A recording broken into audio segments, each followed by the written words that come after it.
ويهدي من يشاء إلى صراط مستقيم صدق الله العظيم۔ جامعہ محمود المدارس مسوری غازی آباد کے اس عظیم الشان اجلاس میں جو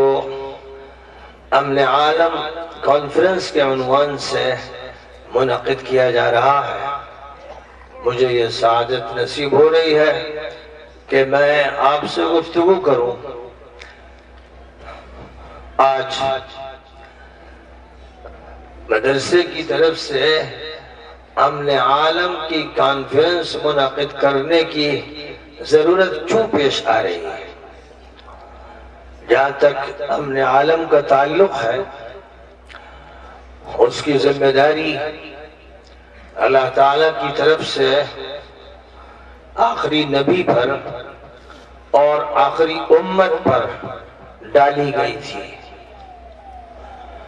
آخری نبی کو امن عالم کا پیغمبر بنایا گیا تھا اور آخری امت کو امن عالم کے قیام کے لیے اٹھایا گیا تھا۔ آخری پیغمبر حضرت محمد مصطفیٰ صلی اللہ علیہ وسلم کو ایک ایسے دور میں برپا کیا گیا جو جاہلیت کا بدترین دور تھا، جس میں صرف جزیرۃ العرب کے علاقے میں ظلم اور استحصال نہیں ہو رہا تھا، بلکہ سب سے زیادہ ظلم رومن امپائر میں ہو رہا تھا، پرشین امپائر میں ہو رہا تھا، ایران میں ہو رہا تھا، یورپ میں ہو رہا تھا۔ دنیا کے تمام خطوں میں اس وقت ایک ایسا فساد برپا تھا جس پر نہ فلسفیوں کو قابو تھا، نہ مفکروں کو، نہ دانشوروں کو، نہ ادیبوں کو، نہ قلمکاروں کو۔ دنیا مایوسی کے خندق میں گرنے کے لیے تیار تھی۔ ایک ایسی صورتحال تھی جس کو قرآن پاک نے بیان کیا کہ ظہر الفساد فی البر والبحر بما کسبت ایدی الناس لیذیقہم بعض الذی عملوا لعلہم یرجعون۔ فرمایا گیا تھا کہ انسانوں کے کرتوتوں کے نتیجے میں خشکی اور تری پر کرپشن اور فساد پھیل گیا اور غالب آ گیا، اور اللہ انسانوں کو ان کے کرتوتوں کا مزہ چکھانا چاہتا ہے تاکہ پھر وہ حق کی طرف پلٹ کر آئیں، اپنے کیوں کو بھگتیں، اور انہوں نے جو کچھ غلط بویا ہے اسے کاٹ کر جب وہ محسوس کریں کہ ہم نے اپنے پیروں پر کلاڑی مار لی ہے، تو پھر وہ صدائے ربانی اور ندائے نبوی پر لبیک کہہ سکیں۔ ایک ایسے ماحول میں جب ہندوستان طبقاتی نظام کی چکی میں پیسا جا رہا تھا، اور جب مصر کی سرزمین پر فرعونیت برپا تھی، عراق اور سیریا میں کفر اور شرک اور مدہوشی کا عالم تھا، ایران شاہناموں کی دنیا میں گم تھا، اپنے ادب پر اس کو فخر تھا، لیکن کسروی حکومت عوام کا استحصال کر رہی تھی اور غلاموں کو کچل رہی تھی، اور عورتوں اور بچوں پورے جزیرۃ العرب کا مرکز تھا، اسے بھی شرک سے بھر دیا گیا تھا۔ سب جانتے ہیں کہ کعبہ مقدسہ میں 360 بت رکھ دیے گئے تھے، اور اس کے باہر بھی 360 بت تھے۔ جس کو توحید کا مرکز بنایا گیا اس کو شرک کا اڈا بنا کے چھوڑا تھا۔ انسانیت کے بگاڑ کی کوئی انتہا باقی نہیں رہ گئی تھی، اور یہ بگاڑ اعتقادی بھی تھا، معاشرتی بھی تھا، معاشی بھی تھا، سیاسی بھی تھا، سے نہیں تھے۔ ایسی صورتحال میں اللہ تعالیٰ نے آخری نبی حضرت محمد مصطفیٰ صلی اللہ علیہ وسلم کو اس لیے برپا کیا تھا کہ پورے نظام عالم کو تبدیل کر دیا جائے، امن عالم قائم کر دیا جائے، انسانیت کو انسانوں کے ظلم سے آزاد کر دیا جائے، انسان انسان کا پجاری نہ رہے، انسان دیویوں اور دیوتاؤں کی خرافات سے باہر نکل آئے، انسان ہر قسم کی ذاتی سے، ظلم سے اور بگاڑ سے اور فساد سے توبہ کر لیں۔ سارے بندے اپنے مالک کی طرف رجوع کریں، اپنے خالق کو تسلیم کریں، اپنے معبود کی عبادت کریں اور اپنے اصل حاکم کی حکومت کے شہری بننے کے لیے تیار ہو جائیں۔ پوری انسانیت کے لیے، دنیا کے ہر خطے کے لیے، اگلے ہر دور کے لیے، زندگی کے ہر مرحلے کے لیے جس پیغمبر کو اللہ تعالیٰ نے مبعوث فرمایا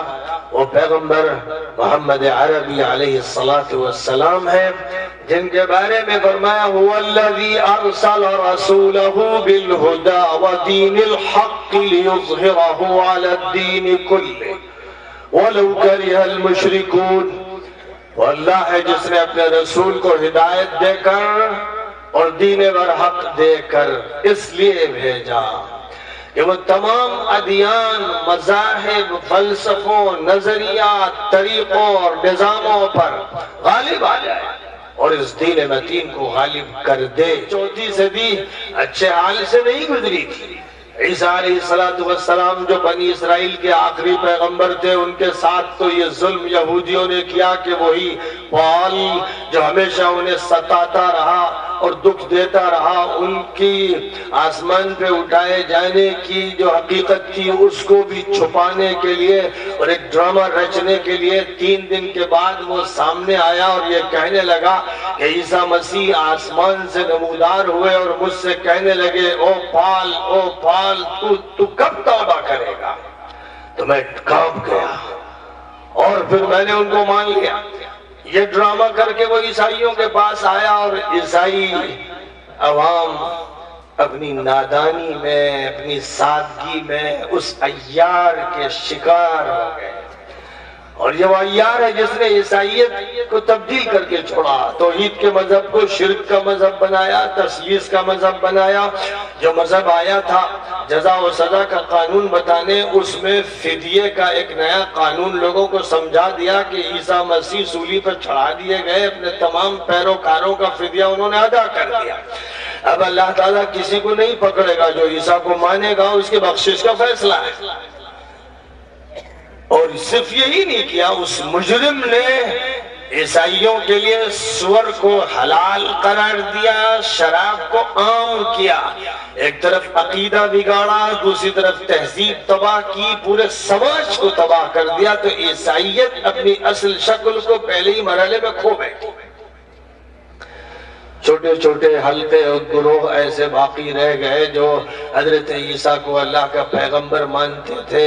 اور اللہ کا بندہ مانتے تھے اور نبی برحق سمجھتے تھے، لیکن ان کی حیثیت ختم ہوتی ہی چلی گئی اور ان کے ہاتھ میں جو انجیل تھی وہ انجیل بھی ان کے ہاتھ سے گم ہوتی چلی گئی۔ یہاں تک کہ کہا جاتا ہے، تاریخ میں اس کا ذکر ہے کہ نائسیہ کے مقام پر 325 عیسوی میں رومن امپائر کی طرف سے کانفرنس منعقد کی گئی اور اس کانفرنس میں پادری صاحبان 2000 انجیلیں لے کر حاضر ہوئے اور پھر حکومت کی طرف سے 4 انجیلوں کو پاس کیا گیا، بقیہ ساری انجیلوں کو ختم کر دیا گیا۔ جو انجیلیں صحیح تھیں اور ان کے صحیح نسخے لوگوں کے ہاتھوں میں تھے ان پر پابندی لگا دی گئی، اور جو انجیلیں غلط تھیں جن میں تثلیث کا عقیدہ تھا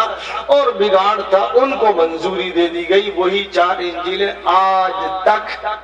یورپ میں چلی آ رہی ہیں، اور جہاں جہاں عیسائی ہیں انہی 4 انجیلوں کو مانتے ہیں۔ تو عیسائیت کا تو جنازہ نکال دیا تھا اور پہلے ہی دور میں نکال دیا۔ یہودیت کا جہاں تک تعلق ہے، قرآن پاک میں جا بجا اس کا ذکر کیا گیا کہ خود ان کے نبیوں نے ان پر لعنت برسائی۔ حضرت داؤد نے ان پر لعنت برسائی، حضرت عیسیٰ نے ان پر لعنت برسائی، اور اس کے بعد اور حضرت عیسیٰ سے پہلے حضرت زکریا اور حضرت حبقوق اور حضرت نحمیہ اور حضرت یرمیا اور حضرت آموس، مختلف بنی اسرائیل کے انبیاء نے اسرائیلیوں کو ڈانٹا، پھٹکارا، ان کو ملعون قرار دیا۔ تو وہ قوم اتنی بگڑ گئی تھی کہ جب اللہ کی طرف سے یہ فرمایا گیا کہ یہ المغضوب علیہم ہے تو کسی کو کوئی اشکال نہیں ہوا. وہ مغضوب علیہم کی تصویر بنے ہوئے تھے کہ جن پر اللہ کا غضب بھڑکا، غصہ برسا، لعنت نازل ہوئی، اور ان کو قرآن پاک میں کہیں ملعونین قرار دیا گیا، کہیں یہ کہ ان پر اللہ کا غصہ بھڑکا، اور کہیں ان کے لیے سخت ترین الفاظ ایسے استعمال کیے گئے خدا نے ان کو بندر بنا دیا، وہ سوروں کی شکل اختیار کر گئے. یہ تاریخ ہے یہودیوں کی. تو جس قوم کا یہ حال ہوا کہ آخری نبی پاک علیہ السلام کی بعثت سے پہلے وہ مذہب تباہ ہو چکا تھا اور اس کی تہذیب تباہ ہو چکی تھی، اور اپنے اسلاف کو انہوں نے بدنما داغوں سے داغدار کر دیا تھا اور اپنی کتاب کو بھی محفوظ نہیں رکھا تھا. ایک طرف ان آسمانی مذاہب کا یہ حال تھا، اور جہاں تک وہ قومیں تھیں جن کے پاس کوئی آسمانی مذہب نہیں تھا تو ان کے بگاڑ کی تھی کوئی انتہائی نہیں تھی. وہاں تو صرف نفسانیت اور انانیت اور تکبر کی حکمرانی چل رہی تھی. اتنے سخت ترین ماحول میں جس میں ایمان والوں کو جھلسایا جا رہا تھا، آگ کے الاؤ میں پھینکا جا رہا تھا، یہاں تک نوبت آتی تھی کہ آروں سے ان کے سروں کو کاٹ کے پورے جسم کو 2 ٹکڑوں میں تقسیم کر دیا جاتا تھا، لوہے کی کنگھیوں سے ان کی کھالوں کو ادھیڑ دیا جاتا تھا. یہ سارے واقعات گزر چکے تھے. حضور صلی اللہ علیہ وسلم نے اپنی احادیث میں ان کا تذکرہ فرمایا ہے، اور قرآن پاک کی سورۃ البروج میں الاخدود والوں کا تذکرہ ہے جنہوں نے بڑے بڑے گڑھے کھودے تھے اور لکڑیاں اس میں ڈالی اور تیل چھڑکا اور آگ کے الاؤ کو خوب بھڑکا کر پھر انہوں نے ایمان والوں کو، جو عیسائی تھے، یہودیوں نے عیسائیوں کو پکڑ کے اس آگ کے الاؤ میں جھونکا تھا. دنیا ظلم سے بھر گئی تھی،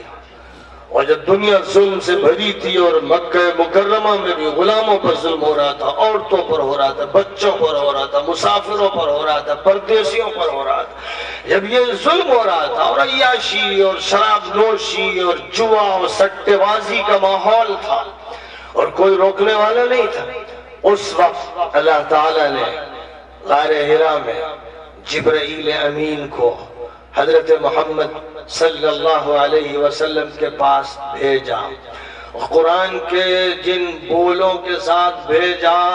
ان میں فرمایا گیا بسم اللہ الرحمن الرحیم اقرأ بسم ربک الذی خلق خلق الانسان من علق اقرأ وربک الاکرم الذی علم بالقلم علم الانسان ما لم يعلم. پڑھو اللہ کے نام سے جو بہت مہربان و نہایت ہی کرم فرمائے. پڑھو بے پروردگار کا نام لے کر اور اس کی صفات و ذات پر یقین رکھتے ہوئے جس نے پیدا کیا، جس نے انسان کو خون کی ایک پھٹکی سے پیدا کیا. پڑھو اور تمہارا پروردگار بہت کرم فرمانے والا اور عطا فرمانے والا ہے، جس نے قلم کے ذریعے سکھایا اور انسان کو وہ سارے علوم عطا فرمائے جن سے انسان واقف نہیں تھا. یہ سب سے پہلی بات اللہ کی طرف سے اپنے آخری نبی سے ارشاد فرمائی گئی.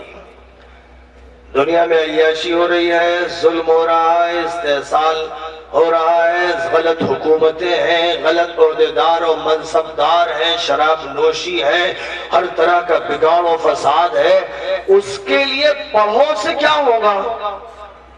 بظاہر ایسا لگتا ہے کہ اگر ایسے ماحول میں کہا جائے کسی ٹیم سے، کسی طبقے اور جماعت سے کہ پڑھو، تو خیال یہ ہوگا کہ بھائی ہمارے پڑھ لینے سے کیا دلی کی حکومت بدل جائے گی؟ کیا ہمارے پڑھ لینے سے ظلم ختم ہو جائے گا؟ کیا ہمارے پڑھ لینے سے دادری کا واقعہ نہیں ہوگا؟ کیا ہمارے پڑھ لینے سے ملک پرسکون ہو جائے گا؟ کیا ہمارے پڑھ لینے سے امن قائم ہو جائے گا؟ کیا ہمارے پڑھ لینے سے حالات دیگرگو ہو جائیں گے؟ کیا ایسا ہوگا؟ ایسا ہوتا تو کتنے پڑھنے والے پڑھ چکے اور گزر چکے، ان کے پڑھنے سے کیا ہوگا؟ 150 سال سے دیوبند میں دارالعلوم قائم ہے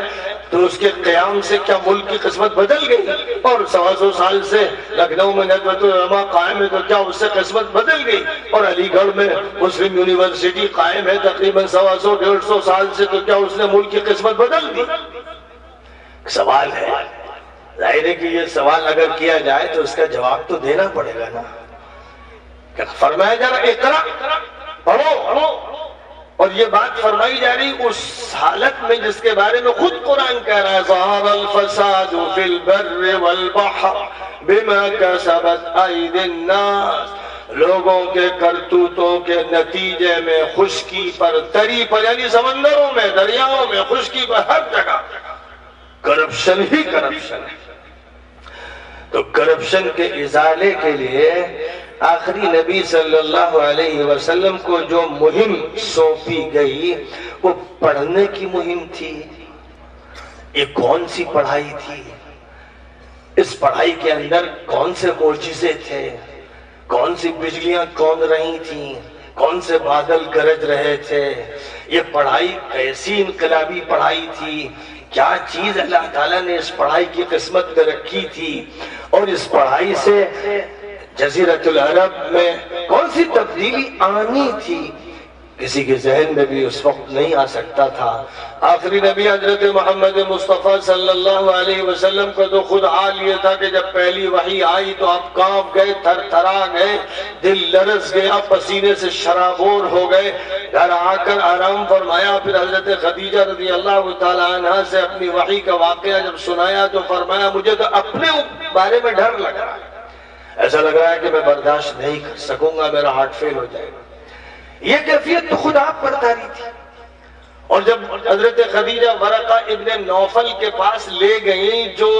سریانی اور عبرانی زبان سے واقف تھے، بائبل کے پڑھنے والے تھے، تورات کا مطالعہ کرتے تھے اور درس دیتے تھے، انجیل کا مطالعہ کرتے تھے اور درس دیتے تھے، چھوٹا سا حلقہ ان کے درس میں شریک ہوا کرتا تھا۔ وہ ایک اچھی سی محفل تھی، لیکن اس محفل سے مکہ مکرمہ میں کوئی تبدیلی نہیں آ رہی تھی۔ وہ بھی پڑھائی کی جگہ تھی، وہ بھی پڑھائی کی جگہ تھی۔ وہاں درس ہو رہا تھا، کلاس لگا ہوا تھا، سبق چل رہا تھا، آسمانی کتاب کا سبق ہو رہا تھا۔ جو سبق پڑھا رہا تھا اچھا نیک صالح انسان تھا، ابراہیم علیہ السلام کی ملت کے بقایا جات پر مضبوطی سے قائم تھا۔ اس معلم اور استاد میں کوئی بگاڑ نہیں تھا، اس کا نورانی درس ہوتا تھا۔ لیکن کیا وہ کافی نہیں تھا کہ اللہ تعالیٰ حضرت محمد صلی اللہ علیہ وسلم سے یہ کہتا کہ محمد دیکھو تمہارے ہی رشتہ دار ہیں ورقہ ابن نوفل، ان کے یہاں ہماری کتابیں تورات اور انجیل پڑھائی جاتی ہے، اب تم ان کے یہاں سبق جوائن کر لو، داخلہ لے لو، اس مدرسے میں داخلہ لے لو۔ تو اس مدرسے میں داخلہ لے کر پہلے تورات کے بارے میں معلومات ہوتی، انجیل کے بارے میں ہوتی، ان کے ملفوظات سنتے، ان کی نصائح سے مستفید ہوتے، اور پھر جو باتیں اللہ نے تورات اور انجیل میں اپنے احکام کے سلسلے میں ارشاد فرمائی ہیں انہی باتوں کو لے کر مکہ مکرمہ میں اصلاح کا ایک پروگرام شروع ہو جاتا ہے۔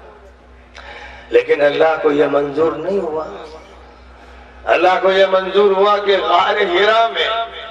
آپ کو اللہ کی طرف سے بواسطہ جبرائیل امین خطاب کیا جائے اور آپ سے کہا جائے پڑھو اپنے پروردگار کے نام سے جس نے پیدا کیا۔ اور جب یہ بتا دیا گیا کہ پڑھو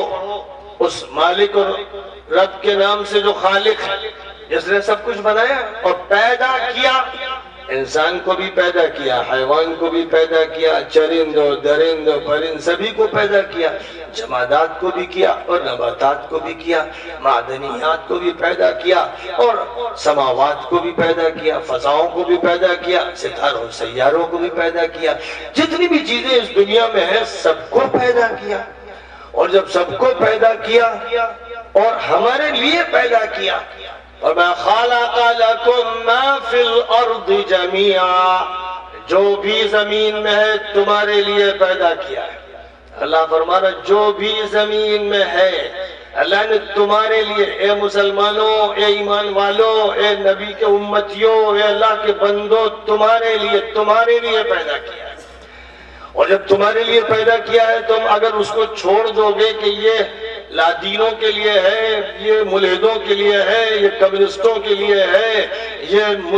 منکروں کے لیے ہے، یہ ظالموں کے لیے ہے، کنارہ کش ہو جاؤ گے اور کسی چھوٹی سی جگہ پر سمٹ کے بیٹھ جاؤ گے تو پھر اللہ تعالیٰ کی پہلے دن سے نافرمانی کرنا شروع کر دو گے۔ اس لیے اپنے عالم قائم کرنا تو دور کی بات ہے، کسی چھوٹے سے علاقے کا چارج لینے کی تمہارے اندر صلاحیت نہیں پیدا ہوگی۔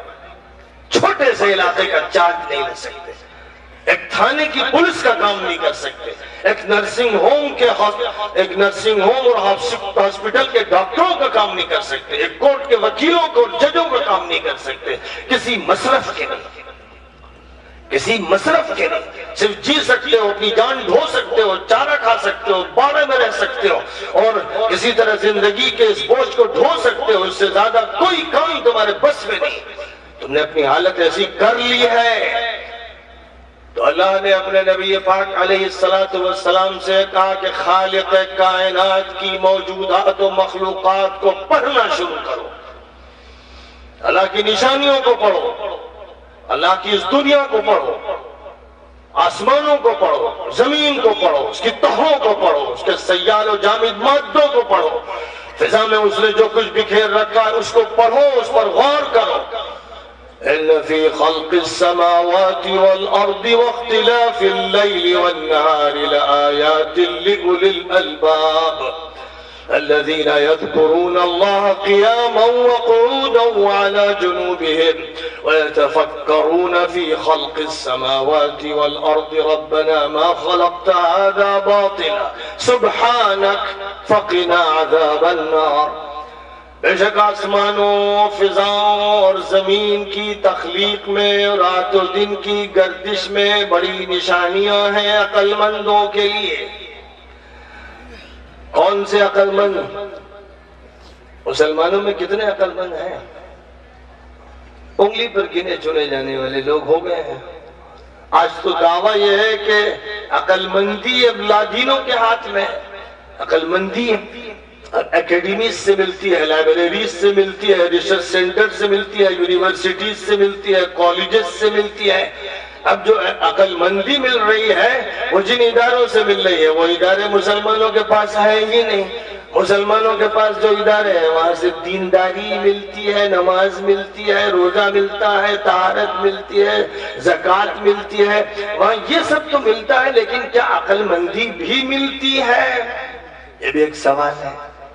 یہاں اللہ فرما رہا ہے کہ آسمانوں و زمین کی تخلیق میں اور رات و دن کی گردش میں بڑی بڑی نشانیاں ہیں عقل مندوں کے لیے۔ اور پھر عقل مندوں کا تعارف اس طرح کرایا جا رہا ہے کہ عقل مند وہ لوگ ہوتے ہیں جو کھڑے بیٹھے لیٹے ہر حالت میں اللہ کی یاد میں محو رہتے ہیں،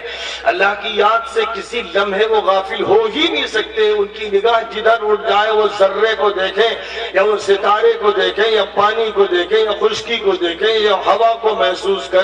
جس جگہ بھی وہ موجود ہوں، جس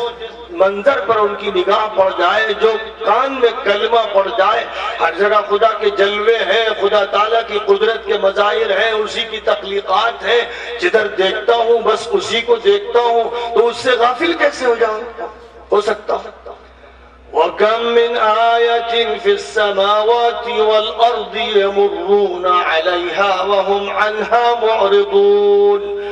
فرمایا جا رہا ہے کتنی نشانیاں ہیں فضاؤں میں، آسمانوں میں، زمین میں، لوگ ان کے پاس سے گزرتے ہیں اور غور ہی نہیں کرتے، لاپرواہی برتتے ہیں، غافل رہتے ہیں۔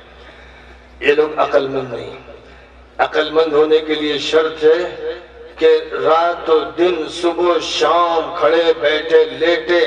اللہ کی یاد اور اللہ کے ساتھ حضوری کی کیفیت ہو کہ خدا سے غفلت گناہ ہو۔ اگر غفلت ہو جائے تو استغفر اللہ استغفر اللہ۔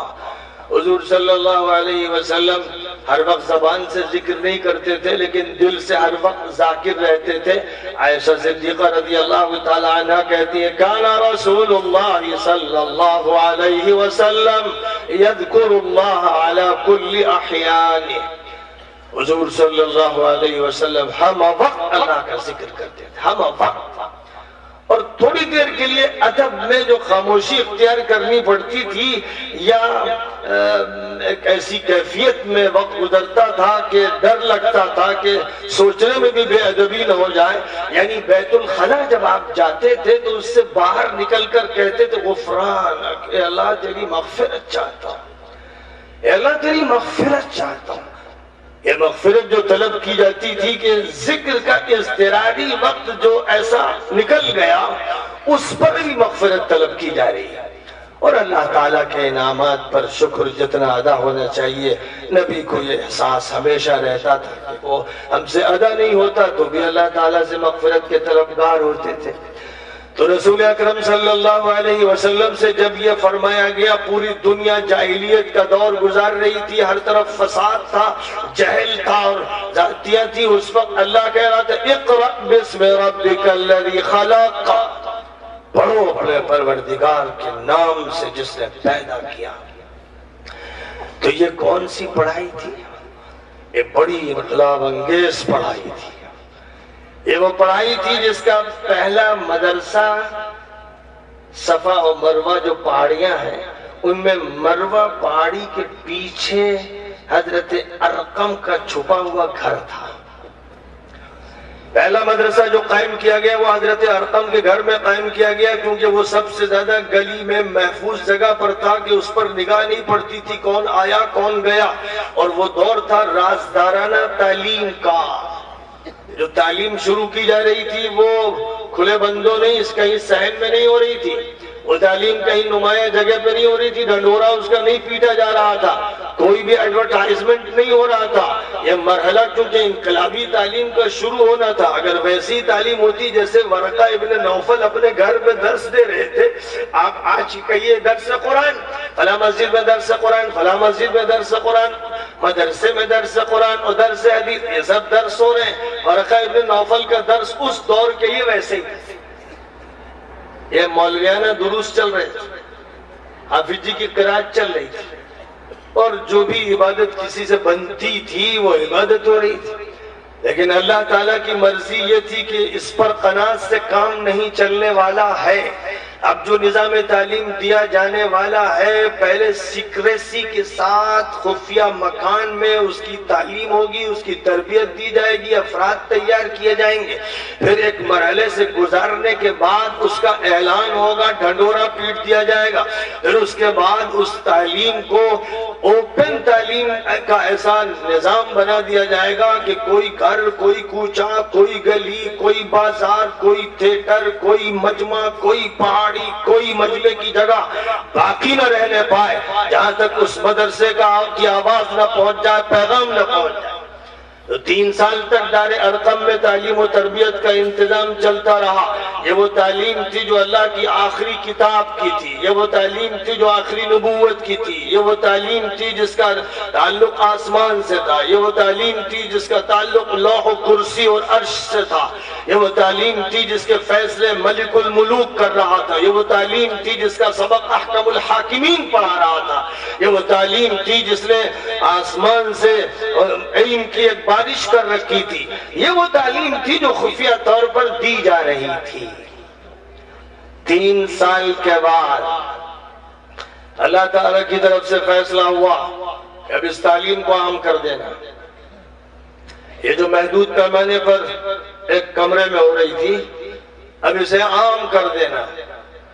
اور عام کرنے کے لیے صرف یہ نہیں ہوگا کہ مدرسہ محمود المدارس میں داخلے شروع ہو گئے ہیں، طلباء کرام جلد تشریف لائیں، فلاں تاریخ تک داخلے لے لیں، دارالعلوم میں داخلوں کی تاریخ طے کر دی گئی ہے، اس کے بعد جو آئے گا اس کا داخلہ نہیں ہوگا۔ یہ اعلانات نہیں تھے، اعلانات بھی انقلابی اور ایسے زوردار تھے کہ جس سے پورا مکہ مرتعش ہو گیا، زلزلہ آ گیا، بھوچال آ گیا، انقلاب کی ایسی صدا لگائی گئی، ایسا سائرن بجایا گیا، ایسا بگل بجا دیا گیا کہ لگا کہ جنگ چھڑ گئی۔ نبی صلی اللہ علیہ وسلم کعبہ مقدسہ میں حجر اسود کی سیدھ میں جو پہاڑی صفا کے نام سے تھی اس پر چڑھ گئے، اور اس پر چڑھ کر آپ نے جاہلیت کے دور کی معروف چیخ لگائی۔ پرانے دور میں جب کسی بات کا شور بچانا ہوتا، یہ ہوتا کہ ہنگامی حالات، ایمرجنسی نافذ کر دی گئی ہے، کرفیو کا آرڈر ہے، ایسی کوئی صورتحال ہو، اس کے اعلان کے لیے جو طریقہ اختیار کیا جاتا تھا، کوئی لشکر حملہ آور ہونا چاہتا ہے، اس موقع پر جو کہا جاتا تھا وہ تھا یا صباحا، آج مائک لگے ہوئے اس جلسے میں دور تک آواز پہنچ رہی ہے. نبی پاک علیہ السلام کی آواز اتنی طاقتور، اتنی بلند، اتنی پاٹدار تھی کہ آپ نے جب یہ چیخ لگائی ہے تو مکہ مکرمہ کا پورا شہر نکل پڑا، ایک شور بچ گیا. جتنے بھی مکانات تھے، محلے تھے، سب سے لوگ ٹوٹ پڑے، بوڑھے، جوان، مرد، عورتیں، بچے. کیا ہو گیا؟ کعبہ مقدسہ اور صفا کی پہاڑی کے بیچ میں مجمع کھڑا ہوا ہے اور حضور صلی اللہ علیہ وسلم پہاڑی پر، اور آپ یہ فرماتے ہیں کہ اے لوگوں، اگر میں یہ کہوں کہ پہاڑی کے پیچھے ایک لشکر دشمن کا آ پہنچا ہے اور تم پر وہ حملہ آور ہوا چاہتا ہے تو تم میری بات مانو گے؟ سارا مجمع کہنے لگا مانیں گے مانیں گے. ظاہر ہے کہ 40 سالہ زندگی میں کبھی آپ پر جھوٹ کا تجربہ ہوا ہی نہیں تھا. آپ نے بھول کر بھی جھوٹ نہیں بولا تھا، ہمیشہ سچ بولا. آپ امین کہلاتے تھے، آپ صادق کہلاتے تھے، آپ ہی امانت دار تھے، آپ ہی صداقت شعار تھے. آپ کے پاس لوگ امانتیں جمع کرتے تھے، آپ پر اعتبار تھا. پورے قریش کو، ہر قبیلے کے فرد کو، بنی ہاشم کے فرد پر سب کو اعتبار تھا. ایسی شکل میں آپ نے پہلے ان کے اعتبار کا فائدہ اٹھاتے ہوئے اقرار کروا لیا، اور جب یہ اقرار کروا لیا تو آپ نے فرمایا انی نذیر لکم بین یدی عذاب شدید. اے لوگوں، میں ایک سخت ترین عذاب سے ڈرانے کے لیے آج تمہارے سامنے آیا ہوں. لوگوں، میں تمہیں آگاہ کر رہا ہوں، خبردار کر رہا ہوں کہ اگر تم نے اپنی صورتحال کو نہیں بدلا تو خدا کا عذاب آ کے رہے گا. اگر اسی طرح تم رہے کہ ظلم ہوتا رہا، عیاشی ہوتی رہی، فحاشی ہوتی رہی، شراب نوشی ہوتی رہی، جوا چلتا رہا، سینما کے اڈے بنے رہے اور ان کے اشتہارات لگتے رہے اور تم اپنی آنکھوں سے ان کے اڑیا پوسٹر دیکھتے رہے، تمہاری عورتیں اور لڑکیاں برہنہ ہو کر پھرتی رہیں اور تمہارے کسی کمزور انسان پر ظلم ہوتا رہا، تم یہ تماشے دیکھتے رہے، تو یاد رکھو تم پر عذاب آئے گا. یہ بات حضور پاک علیہ السلام نے جزیرۃ العرب کے کیپٹل مکے میں کہی تھی، اور میں اسی کو انڈیا کے کیپٹل دلی میں کہہ رہا ہوں. جو بات وہ تھی وہی بات یہ ہے، اور یہی بات واشنگٹن میں کہی جائے گی، پیرس میں کہی جائے گی، برلن میں کہی جائے گی، لندن میں کہی جائے گی، ماسکو میں کہی جائے گی، دنیا کے ہر کیپٹل میں کہی جائے گی. ظاہر ہے کہ ایک وہ دور تھا 7ویں صدی کی جاہلیت کا، اور ایک 21ویں صدی کی جاہلیت ہے جو اس سے زیادہ بھیانک ہے، اس سے زیادہ خوفناک ہے، اس سے زیادہ مجرم ہے، اس سے زیادہ ظالم ہے. اس وقت یہ فرمایا گیا تھا کہ خشکی اور تری میں کرپشن پھیل گیا. آج سب سے زیادہ کرپشن فضا میں پھیل گیا، سیٹلائٹ میں پھیل گیا، جہازوں میں پھیل گیا، راکٹس میں پھیل گیا، اور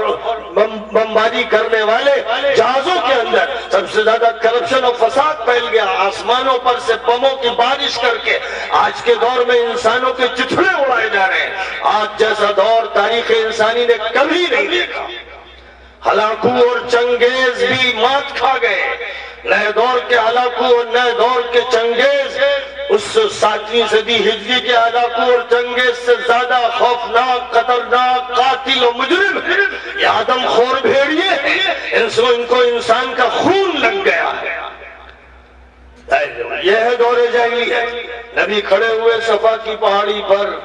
اور لوگوں سے کہا انی نذیر لکم بین یدی عذاب شدید. میں تم کو سخت ترین عذاب کی دھمکی دینے آیا ہوں، ڈرانے آیا ہوں، آگاہ کرنے آیا ہوں، خبردار کرنے آیا ہوں. صاف کھول کے بات کر رہا ہوں، لگی لپٹی نہیں کہتا ہوں. یہ صدا تھی. ظاہر ہے کہ ہر دور میں اللہ کے پیغمبروں نے اپنے اپنے علاقے میں یہی صدا لگائی تھی. حضرت نوح نے اپنی قوم سے یہی کہا تھا، حضرت ہود نے اپنی قوم سے یہی کہا تھا، حضرت صالح نے اپنی قوم سے یہی کہا، حضرت شعیب نے اپنی قوم سے یہی کہا، حضرت لوط نے اپنی قوم سے یہی کہا، حضرت ابراہیم نے کہا، حضرت موسیٰ نے کہا. سارے پیغمبر اپنی قوم کو جب مخاطب کرتے تھے تو بتاتے تھے انی لکم نذیر مبین. وہ آ کے بتاتے تھے میں خدا کی طرف سے آگاہ کرنے آیا ہوں، خبردار کرنے آیا ہوں. اور خبردار کرنے کا مقصود کیا ہے، تبدیلی کیا لانی ہے؟ اگر یہ سوال ہوتا، ابھی تو ظاہر ہے کہ بات آپ کی چل ہی نہیں تھی، ابھی کوئی سوال مجمع کی طرف سے نہیں ہو رہا تھا، مجمع دم بخود تھا، حیران لوگ سکتے میں تھے کہ کیا کہنا چاہتے ہیں، ابھی تک بات نہیں آئی تھی۔ پیچھے لشکر ہے، ہو سکتا ہے وہ تم پر حملہ آور ہوا چاہتا ہے، مانو گے؟ مانیں گے۔ میں تمہیں ڈرا رہا ہوں ایک عذاب سے، یہ بھی بات ابھی مجمل تھی۔ اب اس کے بعد یا ایھا الناس قولوا لا الہ الا اللہ تفلحوا، اے لوگوں اس کا اقرار کرو، اعتراف کرو، مانو، زبان سے کہو، دل میں رکھو، دماغ میں بٹھاؤ کہ اللہ کے علاوہ کوئی مالک نہیں، معبود نہیں، حاکم نہیں، قانون ساز نہیں، کسی کے ہاتھ میں شفا نہیں، موت نہیں، حیات نہیں، کوئی بھی نہیں جو طاقت والا ہو، متصرف ہو، صرف اللہ ہے۔ اس کو مانو گے تو کامیاب ہو گے۔ یہ تھا نقطہ، یہ وہ نقطہ تھا جس سے کیپٹل کا پورا نظام سیادت ٹکرا رہا تھا۔ دارالخلافت جو جزیرۃ العرب کا تھا، جہاں قریش کے افراد، پروہت، پجاری، پنڈت، سوامی، جاگیردار، اجارہ دار بنے بیٹھے تھے، اور انہوں نے اپنے اپنے معبد اور بت خانے سجا رکھے تھے، اور ایشور کو بھلا دیا تھا، اور اس کے پیغام کو فراموش کر دیا تھا، اور اس کے میسنجر اور پروفٹ کو تسلیم کرنے کے لیے ابھی تیار نہیں تھے، اپنی اسی جاہلیت کے دلدل میں رہنا چاہتے تھے، جن کا یہ حال تھا۔ بات ان کے سامنے جب یہ کہی گئی لا الہ الا اللہ، تو اس کا مطلب یہ تھا کہ سیادت اور قیادت اور منصب اور عہدے اور ان کے پورے نظام کا انکار کرنا پڑے گا، اور وہ نظام اختیار کرنا پڑے گا جس کا تعلق اللہ سے ہے، ایشور سے ہے، مالک سے ہے، لارڈ آف دی ورلڈ سے ہے، گاڈ سے ہے۔ عیسائی اگر گاڈ کہتے ہیں، لارڈ کہتے ہیں، ہندو پرمیشور کہتے ہیں، ایشور کہتے ہیں، مسلمان اللہ کہتے ہیں، بہرحال وہ ایک ہستی ہے، وہ خالق کائنات ہے، معاملہ اس سے متعلق ہے، عبادت اس کی ہوگی، پوجا اس کی ہوگی، اس کے نام پر جو عمل بھی ہوگا اس اختیار کیا جائے گا، اس کے گھر کے پھیرے لگائے جائیں گے، اسی سے دعا مانگی جائے گی، یہ مانا جائے گا کہ سب کچھ اس کے ہاتھ میں ہے، یہ تمہیں تسلیم کرنا پڑے گا۔ جب یہ تسلیم کر لو گے تو اگلی بات ہوگی کہ اس کا فرمان کیا ہے، اس کا پیغام کیا ہے، وہ ہم سے کیا چاہتا ہے۔ یہ ساری باتیں بات کی۔ پہلا مرحلہ یہ ہے، آج مسلمان، افسوس یہ ہے کہ بڑی اکثریت دور جاہلیت کی طرف واپس چلی گئی ہے، اور جو لوگ غیر مسلم ہیں وہ تو ظاہر ہے کہ جیسے پہلے تھے غیر مسلم، آج بھی غیر مسلم ہے،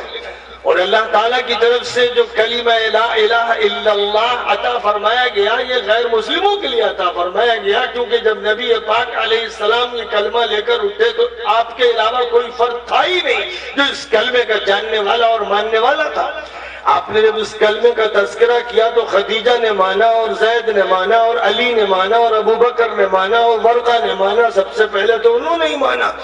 اس طرح سے جو لوگ اس جاہلی نظام کا حصہ بنے ہوئے تھے اور جن کے توہمات اور خرافات تھے اور جو اسی ماحول کے پروردہ تھے، ان کے اندر سے لا الہ الا اللہ توڑ توڑ کے افراد لاتا رہا اور اس حلقے سے جوڑتا رہا،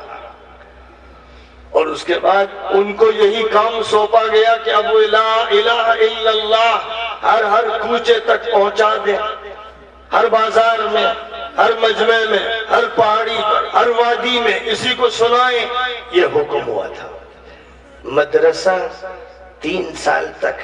جو سیکریسی کے ساتھ رازدارانہ طور پر چل رہا تھا، اس کو سامنے بھی آیا گیا، اور سامنے بھی ایسا نہیں کہ کسی ایک محلے یا ایک شہر کے لوگ جان جائیں، بلکہ اس طرح سامنے لایا گیا کہ پورے مکے میں ہلچل مچ جائے، اور مکہ کیپٹل بھی تھا اور سب سے بڑی منڈی تھی، سارے تاجر اپنا اپنا مال لے کر مکے آتے تھے، سب سے زیادہ یہی کمائی ہوتی تھی۔ خود مکے والوں کا حال قرآن میں یہ بیان کیا گیا ہے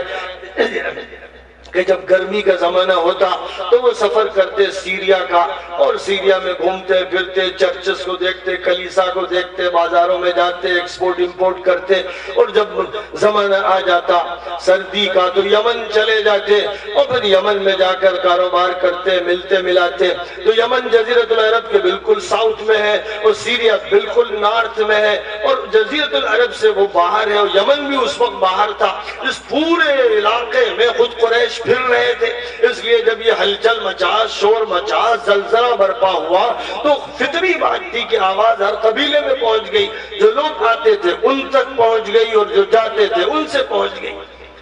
لإيلاف قريش إيلافهم رحلة الشتاء والصيف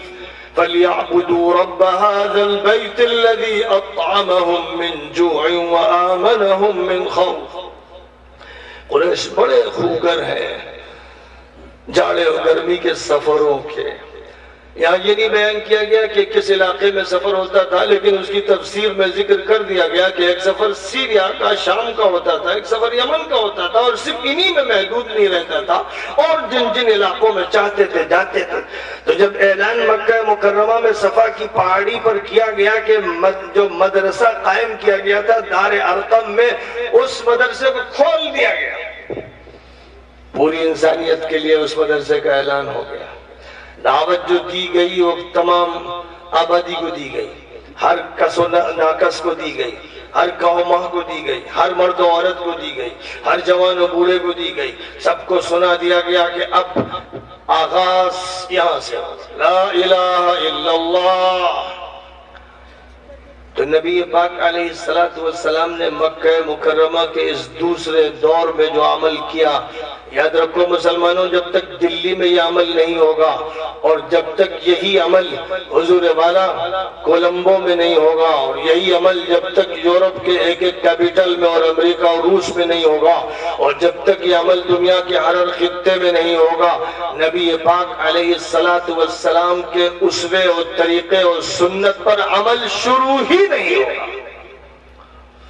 اور سیکریسی کا دور باقی رہے گا۔ تو اگر یہ تو یہ مان لیجئے کہ یہ سیکریسی کی دور میں آپ چل رہے ہیں، رازدارانہ دور ہے، مدرسہ محمودیہ ایک کمرے کے اندر، ایک کوٹری کے اندر، ایک تہخانے کے اندر ہے، اور کسی کو بھی پتہ نہیں کہ کوئی مدرسہ چل رہا ہے، اگر ایسا ہے تو ٹھیک، پھر یہ وہ مرحلہ ہے۔ لیکن اگر وہ مرحلہ گزر گیا تو اس مرحلے کے گزرنے کے فوراً بعد، رازداری کے مرحلے کے فوراً بعد علل اعلان دنیا کی اقوام، دنیا کے قبیلوں، دنیا کی تمام برادریوں، تمام طبقات تک بات پہنچنا ضروری ہے، حکم ہے۔ فرمایا گیا فاصدع بما تؤمر وأعرض عن المشركين إنا كفيناك المستهزئين۔ بات کھل کر کیجئے، مشرکوں سے اعراض کیجئے، پرواہ ان کی مت کیجئے، ان سے مت بھیڑیے، ان سے مت لڑیے، ری ایکشن میں مت آئیے، اپنا کام کیے جائیے، جو مذاق اڑائیں گے ان سے ہم نمٹ لیں گے، یہ فرمائیں گے۔ اور یہی وہ دور ہے، یہی وہ دور ہے جس میں پھر دیکھا گیا کہ بلال کو مکے کی سڑک پہ گھسیٹا جا رہا ہے، یہی وہ دور ہے جس میں دیکھا گیا خباب کو انگاروں پہ لٹایا جا رہا ہے، یہی وہ دور ہے جس میں دیکھا گیا سمیہ کے برچھا مارا جا رہا ہے، یہی دور ہے جس میں دیکھا گیا کہ عمار و یاسر کو ستایا جا رہا ہے، یہی وہ دور ہے جس میں دیکھا گیا کہ عثمان جیسے غنی کو بھی نہیں بخشا جا رہا ہے، یہی وہ دور ہے جس میں ابو بکر جیسے معزز انسان کو لوگ مل کے اتنا مارتے ہیں کہ ان کا پہچاننا مشکل ہو جاتا ہے، یہی وہ دور ہے کہ نبی کے گلے میں کبھی پھندا ڈال دیا جاتا ہے اور کبھی حالت سجدہ میں ان کی پیٹھ پر اوجھڑی رکھ دی جاتی ہے، یہی وہ دور ہے۔ لیکن اس دور میں پالیسی بدلتی نہیں کہ اگر یہ ظلم ہو رہا ہے تو آواز دھیمی کر دی جائے، دعوت کے سر کو بند کر دیا جائے، کھل کر بات نہ کی جائے، پھر دوبارہ دار ارقم میں واپس چلے جائیں، ایسا نہیں ہو رہا ہے۔ یہی ہے طریقہ رسول، اور ایک رسول کا نہیں، قرآن سینکڑوں آیات میں ہر پیغمبر کا یہی طریقہ بتاتا ہے خوب یاد رکھیے کہ جب تک یہ طریقہ زندہ نہیں ہوگا عقلوں کو اور دلوں کو آپ فتح نہیں کر سکیں گے، اور کبھی کوئی واقعہ فلاں جگہ اور کبھی فلاں جگہ پیش آئے گا، کبھی دادری میں اور کبھی مظفر نگر میں اور کبھی کہیں، تو آپ کے کلیجے پھٹنے لگیں گے اور منہ میں جھاگ آنے لگے گا اور آپ مایوسی کے عالم میں ادھر ادھر بھاگیں گے اور بے چین و پریشان ہو جائیں گے۔ حالانکہ اللہ کی طرف سے فرمایا گیا ہے کہ اگر کچھ نہیں کرو گے تو یہ سزائیں ہیں، یہ عتاب ہے، یہ پٹائی ہے جو ہم کر رہے ہیں، وہ نہیں کر رہے ہیں۔ اور اگر تم ہمارے دائی بن جاؤ گے، کارکن بن جاؤ گے، خادم بن جاؤ گے، ہمارے دین کی نصرت کے لیے کھڑے ہو جاؤ گے، تو تم دیکھو گے اپنی آنکھوں سے کہ ہماری رحمتیں نازل ہوں گی، عنایتیں برسیں گی، نصرتیں اتریں گی، فرشتے آئیں گے۔ مسلمانوں کے ذمہ خوب سن لیجئے، یہ اللہ کے نبی کا نظام ہے، سارے انبیاء کا نظام ہے، قرآن کا یہی طریقہ کار ہے۔ اے مسلمانوں، طے کر لو، قسم کھا لو کہ کوئی فرد بشر کیرالہ سے کشمیر تک بچے گا نہیں جس کے سامنے ہم توحید کا کلمہ سنا نہ دیں گے، اس کا مطلب سمجھا نہ دیں گے، اللہ کی عظمت دل میں اتار نہ دیں گے، جب تک ہم آخری نبی کا تعارف کرا نہ دیں گے اور آخرت کی فکر پیدا کر نہ دیں گے اور اچھے اخلاق کا سبق دے نہ دیں گے، جب تک یہ مرحلہ نہیں گزرے گا اس وقت تک ہم یہ سمجھیں گے کہ اللہ کی نگاہ ہم سے پھری ہوئی ہے اور اللہ ہم سے ناراض ہے۔ اللہ کہتا ہے کہ تم اٹھو، کھڑے ہو، میری بندگی کرو، میری بندگی کی دعوت دو، سب کو دو، اس لیے کہ دعوت سب کے لیے ہے، قرآن سب کے لیے، شریعت سب کے لیے، نبی سب کے لیے، اسلام سب کے لیے۔ تم نے اس کو اجارہ داری کر کے اپنے مدرسوں میں سمیٹ لیا، خانقاہوں میں سمیٹ لیا، مسجدوں کی دیواروں میں اس کو بند کر دیا۔ اللہ اس سے ناراض ہے۔ یہ دین اللہ نے سب کے لیے دیا تھا کہ اس کو پہنچاؤ، حجت اس کی قائم کر دو کہ کوئی فرد بشر یہ کہہ نہ سکے کہ ہمیں نہیں معلوم کہ توحید کیا ہے، رسالت کیا ہے، آخرت کیا ہے، یہ کہنے کا موقع نہ رہے۔ رسلا مبشرین ومنذرین لئلا یکون للناس علی اللہ حجت بعد الرسل، رسولوں کو بھیجا کہ خوشخبری دو ماننے والوں کو، نہ ماننے والوں کو ڈرا دو، تاکہ لوگوں کے پاس اللہ کے خلاف کوئی حجت و دلیل باقی نہ رہنے پائے، تاکہ کوئی فرد بھی ہمارے خلاف مقدمہ دائر نہ کر سکے قیامت میں کہ اللہ یہ مدرسے کے لوگ، مسجد کے لوگ ہمارے پڑوس میں رہتے تھے، ہم انہی کے پڑوس میں تھے اور ہماری دکان سے گھی لے جاتے تھے اور ہماری دکان سے یہ دوائیں لے جاتے تھے اور جناب والا دہی لے جاتے تھے، چاول لے جاتے تھے، ہم نے ان کی دکان انہی کے مدرسے کے قریب، مسجد کے قریب، خانقاہ کے قریب کھول رکھی تھی، کبھی بھی تو انہوں نے نہیں آپ کا تعارف کرایا۔ اے اللہ، آپ کا تعارف انہوں نے نہیں کرایا، انہوں نے بھاؤ تاؤ کیا، لین دین کیا، پیسے دیے، چیزیں لی، ہم سے یہ کہا کہ کم میں دے دو، پیسہ کم کر دو، یہ سب کہا۔ یہ نہیں کہا کہ اللہ رب العالمین، یہ نہیں کہا کہ وہی الرحمن الرحیم، یہ نہیں کہا کہ وہی غفار و ستار، یہ نہیں کہا کہ وہی ملک الملوک ہے۔ بادشاہ اوباما نہیں، پوتن نہیں، مودی نہیں، اللہ ہے۔ یہ سب مجازی گڈے گڑیے ہیں جو آج ہے کہ نہیں رہیں گے، کسی کو بقا نہیں۔ کل من علیہا فان،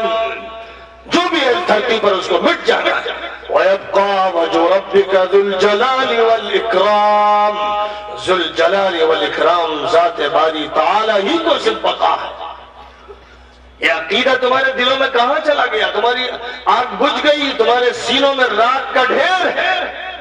تمہاری زبانیں گونگی ہو گئی، تمہاری آنکھیں پتھرا گئی، تمہارے کلیجے پھک گئے، تمہاری زبان پر کلمہ لا الہ الا اللہ ہوتا اور تم اس کی دعوت ہندی میں، سنسکرت میں، انگریزی میں، ملیالم میں، کنڑ میں، گجراتی میں، بنگالی میں دے رہے ہوتے اور صحابہ کرام کی طرح صدا لگا رہے ہوتے اور انبیاء کی طرح پکار رہے ہوتے، تو نصرت الہی پکار کر تم سے کہتی ان تنصروا اللہ ینصرکم ویثبت اقدامکم، تم اللہ کے دین کی مدد کرو گے، اللہ تمہاری مدد کرے گا، وعدہ ہے۔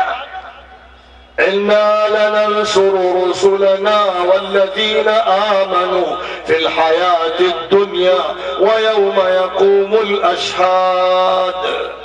ہم اپنے رسولوں کی مدد کرتے رہے اور ایمان والوں کی مدد بھی کرتے رہے اور کرتے رہیں گے، دنیا میں بھی اور آخرت میں بھی۔ اہل مدد دنیا میں ملے گی۔ اللہ کا اعلان ہے،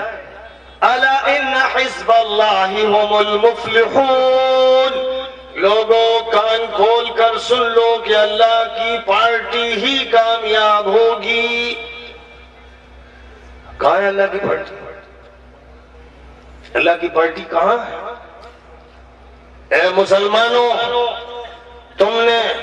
ملحدوں کو، منکروں کو، عیاشوں کو، خبیث الفطرت انسانوں کو اپنا آقا بنایا، اپنا سردار بنایا، تم نے ان کو اپنا بڑا بنایا۔ خدا کی نگاہیں تم سے پھر گئی، خدا تم سے ناراض ہے، غضبناک ہے۔ اس نے کہا تھا لا الہ الا اللہ، اس نے کہا تھا ان الحکم الا للہ،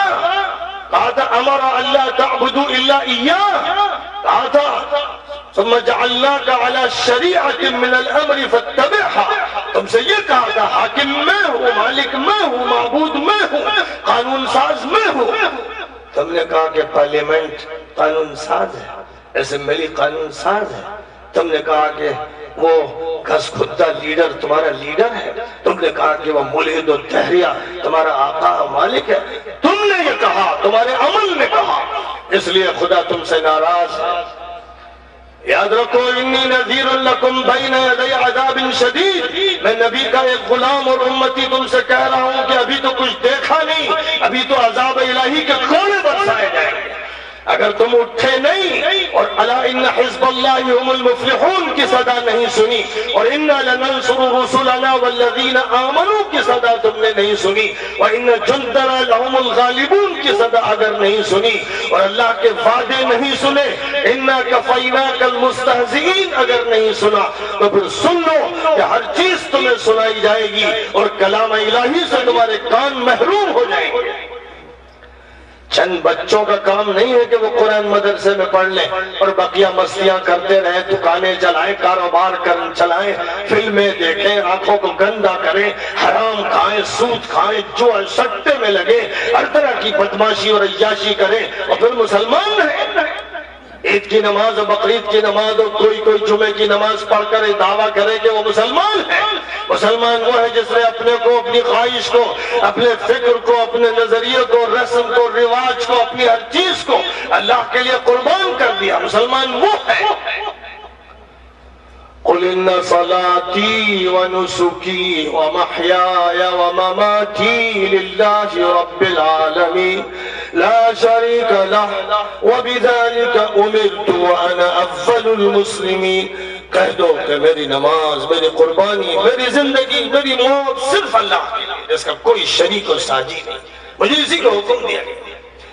جس دن یہ طے کر لو گے مسلمانوں، بڑے بڑے مجمع جمع کرتے ہو، رام لیلا گراؤنڈ کو بھر دیتے ہو، یہ سارے ڈرامے اور مظاہرے ہیں، ان میں کوئی طاقت نہیں ہے۔ جب تعداد کی طاقت نہیں تھی، صرف ابو بکر تھے اور صرف زید تھے اور صرف بلال تھے اور صرف خدیجہ تھی اور صرف سمیہ تھی اور صرف عمار تھے اور صرف یاسر تھے، تو مکے میں ہلچل مچی ہوئی تھی۔ آج تمہاری اتنی بڑی بھیڑ ہے اور تمہارے لوگوں کو کچل کچل کے مار دیا جاتا ہے، تباہ کر دیا جاتا ہے، ظلم کا لنگا ناچ ہو رہا ہے۔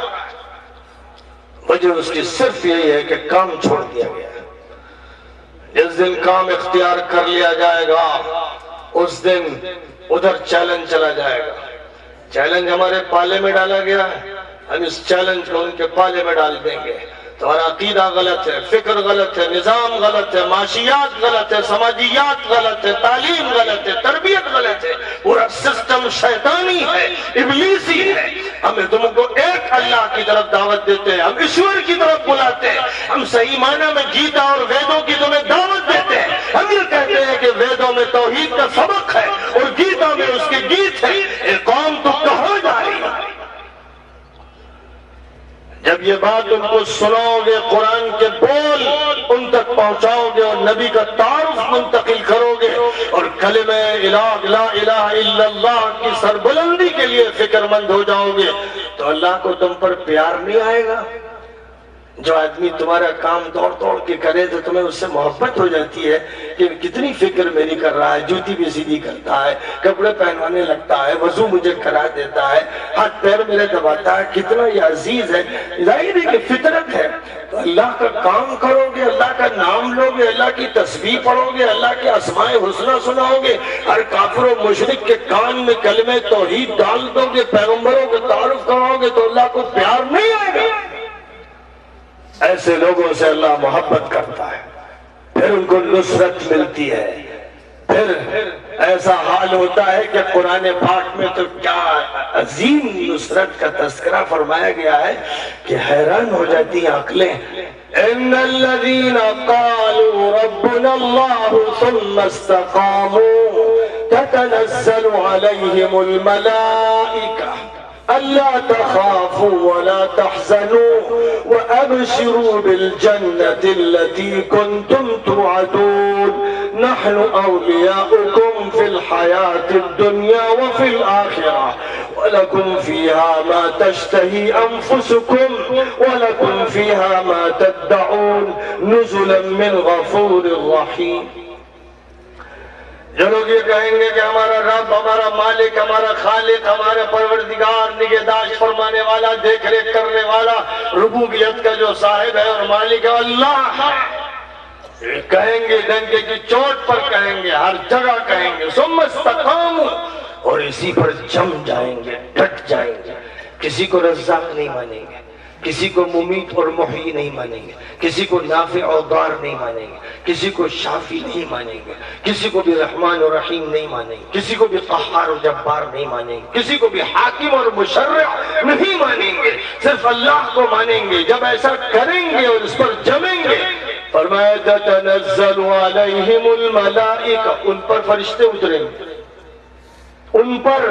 یہاں یہ نہیں کہ صرف نبیوں پر اترتے ہیں، یہاں تو عام ایمان والوں کا تذکرہ ہے کہ جو لوگ ایسا کریں گے ان پر فرشتے اتریں گے، اور فرشتے کیا کہیں گے؟ اللہ تخافوا ولا تحزنوا،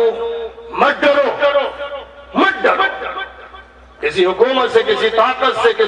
کسی ایجنسی سے مت ڈرو، انسانوں سے مت ڈرو، طاقت سے مت ڈرو، اللہ سے ڈرو۔ ولا تحزنوا، اور جو کچھ چلا گیا اس پر رنج میں مت گھلو، جو ہونا تھا سو ہو گیا، رنج میں مت گھلو، دل چھوٹا مت کرو۔ فرمایا اللہ تخافوا ولا تحزنوا وابشروا بالجنة التي كنتم توعدون، اور جنت کی خوشخبری لو۔ اور اس کے بعد فرمایا نحن اولیاؤکم فی الحیات الدنیا، دنیا کی زندگی میں ہم تمہارے ولی ہیں، ہم ولی ہیں، فکر مت کرو۔ کوئی بڑا حاکم، وقت کا وزیر اعظم کسی سے کہہ دے میں آپ کے ساتھ ہوں، آپ ڈریے نہیں، اور میں پھولے نہیں سماتا ہوا۔ ایک انسان یہ کہہ دیتا ہے جس کے ہاتھ میں اقتدار ہے تو وہ پھولے نہیں سمجھتا بڑا پشتیبان مل گیا۔ یہاں احکم الحاکمین اللہ کہہ رہا ہے کہ میرا کام کرو، مجھے مانو، تو فرشتے اترتا، کسی سے نہیں ڈرتا، امید بھی اللہ سے، خوف بھی اللہ کا، اور اللہ کا خادم بن جاتا ہے، اللہ کا کارکن ہے، یہ اللہ کی پارٹی کا ممبر ہے، یہ اللہ کی بنائی ہوئی جماعت کا فرد ہے، یہ اللہ کے نبیوں سے تعلق رکھتا ہے، فرشتوں سے اس کی دوستی ہے۔ آسمان پر فرشتے اس کے لیے دعا کر رہے ہیں۔ جو یہ تعلیم حاصل کر رہا ہے، مدرسے میں داخل ہونا ضروری نہیں اس کے لیے، جو یہ تعلیم حاصل کر رہا ہے دکان پر بھی اور مکان میں بھی اور کارخانے میں بھی، اگر کلمہ لا الہ الا اللہ کے معنی اور مطلب کو سمجھنے میں لگے ہیں، اور جہاں جہاں جس مسئلے کی ضرورت پیش آتی ہے اہل علم سے اس کو پوچھتے ہیں اور عمل کرتے چلے جاتے ہیں، تو آپ مدرسہ قرآنی کے طالب علم ہیں، اور آپ مدرسہ محمدی کے طالب علم ہیں، اور اگر آپ اس کے طالب علم ہیں تو فرشتے آپ کے لیے پر بچھا رہے ہیں، اور فرمایا گیا حدیثوں میں کہ چونٹیاں بلوں میں آپ کے لیے دعا کر رہی ہیں، مچھلیاں دعا کر رہی ہیں، فرشتے آپ کے لیے دعا کر رہے ہیں، پھر کیا کمی رہ جاتی ہے؟ اس لیے میرے بزرگوں، بھائیوں اور دوستوں، امن عالم کا جہاں تک تعلق ہے، امن عالم کی ضمانت قرآن نے دی ہے، حدیث نبوی نے دی ہے۔ نبی پاک علیہ السلام اسی لیے مکہ مکرمہ میں اٹھے تھے کہ مکہ جو نافذ دنیا ہے، دنیا کا مرکزی مقام ہے، یہاں سے وہ تحریک تعلیم کی اور تربیت کی اٹھائی جائے گی، جو انقلابی تعلیم ہوگی، جس کا ہر طالب علم ایک انقلابی شخصیت بن جائے گا، جو پوری دنیا میں صدا لگاتا چلا جائے گا، بڑی بڑی حکومتوں کے کمانڈروں سے خطاب کرے گا تو پھر اس کے قد کو اور اس کے خچر کو اور اس کے پیوند لگے کپڑوں کو دیکھا نہیں جائے گا، اس کے وہ الفاظ ہوں گے جو تاریخ میں رقم ہو جائیں گے اور سنہرے حروف سے لکھے جائیں گے۔ سعد ابن ابی وقاص چیف کمانڈر کے ایک چھوٹے سے کمانڈر اور سفیر ربعی ابن عامر تھے، جو ایران کے chief of army staff Rustam کے دربار میں اس حالت میں پہنچے تھے کہ چاروں طرف سنتری کھڑے تھے، فوجی تھے، قالینیں بچھی ہوئی تھی، گاؤں تکیے لگے ہوئے تھے اور ننگی تلواریں چمک رہی تھی دھوپ کی کرنوں میں۔ اس میں ربعی ابن عامر چھوٹے قد کے خچر پر چلتے چلے گئے اور اس کے بعد جب اس تک پہنچے اور اس نے کہا کیسے آئے، متکبرانہ مغرورانہ انداز میں اس نے دیکھا کہ یہ غلام جیسا آدمی چلا آ رہا ہے، کپڑوں پہ پیبند لگے ہوئے، چھوٹے قد کا ہے، خچر پہ چلا آ رہا ہے دربار میں، یہ مسلمانوں کا سفیر اور نمائندہ ہے۔ تو اس نے مذاق اڑاتے ہوئے کہا کیسے آئے۔ تو حضور پاک علیہ السلام جس انقلاب کے لیے آئے تھے خوب سمجھ لیجئے، سن لیجئے، اپنے دل پر لکھ لیجئے۔ اگر اتنا کام آپ نے صرف کر لیا کہ اس صحابی کے کلمات کو اپنے دل پر لکھ لیا اور اس جلسے سے اٹھے اور مہم شروع کر دی کہ اب یہی کام ہونا ہے، تو پھر اس جلسے کی کامیابی میں پھر کوئی شک شبہ ہی نہیں۔ ربیع ابن عامر نے کہا اللہ ابتعثنا لنخرج من شاء من عبادة العباد إلى عبادة الله وحده ومن ضيق الدنيا إلى سعتها ومن جور الأديان إلى عدل الأنوك، اور اللہ کے بندوں کو بندوں کی بندگی اور غلامی سے نکال کر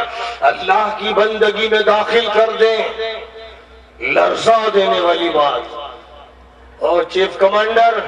تو اپنے جیسے انسان کا غلام بن کر ایک انسانوں کے وضع کردہ نظام کا محافظ بنا ہوا ہے، تو اپنی گردن پر تو نے اپنے آقاؤں کے جوئے ڈال رکھے ہیں، اور غلاموں کے غلام